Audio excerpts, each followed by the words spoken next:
Something strange is happening in 2026. More people are quitting social media than ever before. And it's not because they suddenly became more disciplined or more focused overnight. Social media used to feel like connection.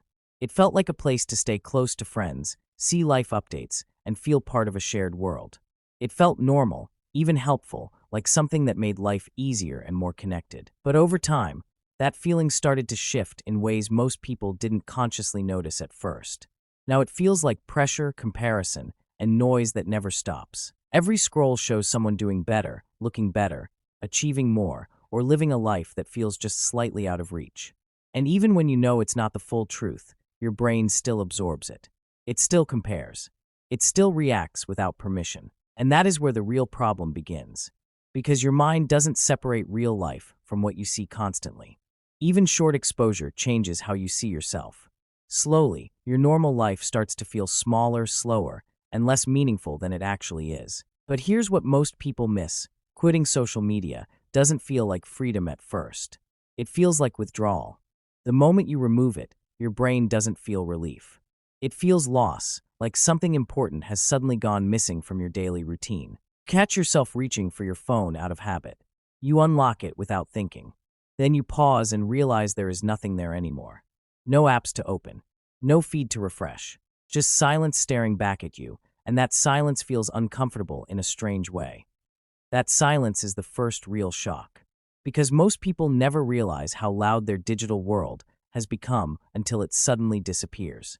It feels empty at first, not because something is missing outside, but because your brain is no longer being constantly stimulated.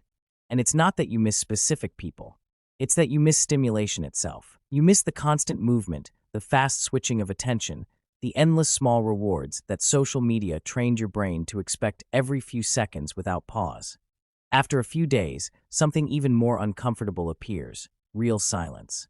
No notifications, no short videos, no endless updates, no constant stream of content designed to fill every empty second of your attention throughout the day. And that silence feels heavier than expected.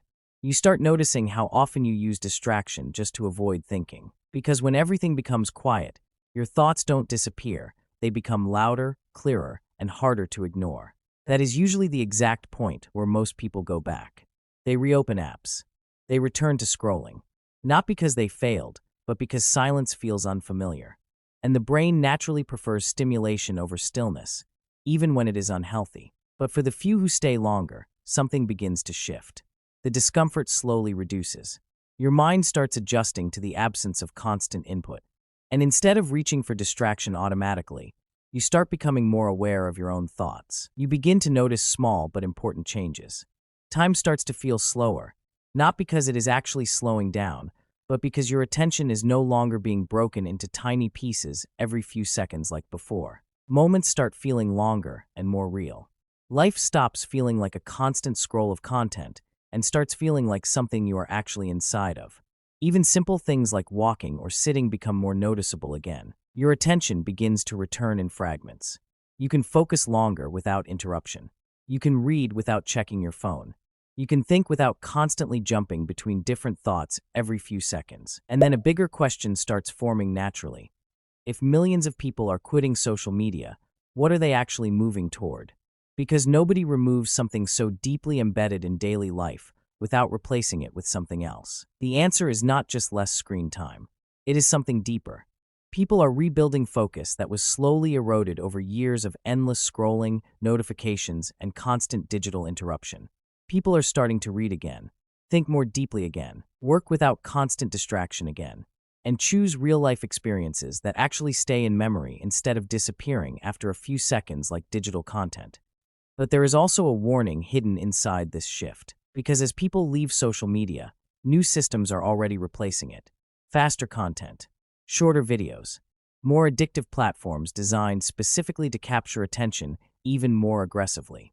So the real battle in 2026 is not about quitting social media. It is about learning how to control your attention in a world that is becoming more distracting every single year. Because in the end, what you focus on is what your life becomes. And the real question is whether you are in control of that focus or not. If you found this video helpful, subscribe to my channel and join my community where I share how to win the battle of the modern time simply. Thank you, and see you in the next one.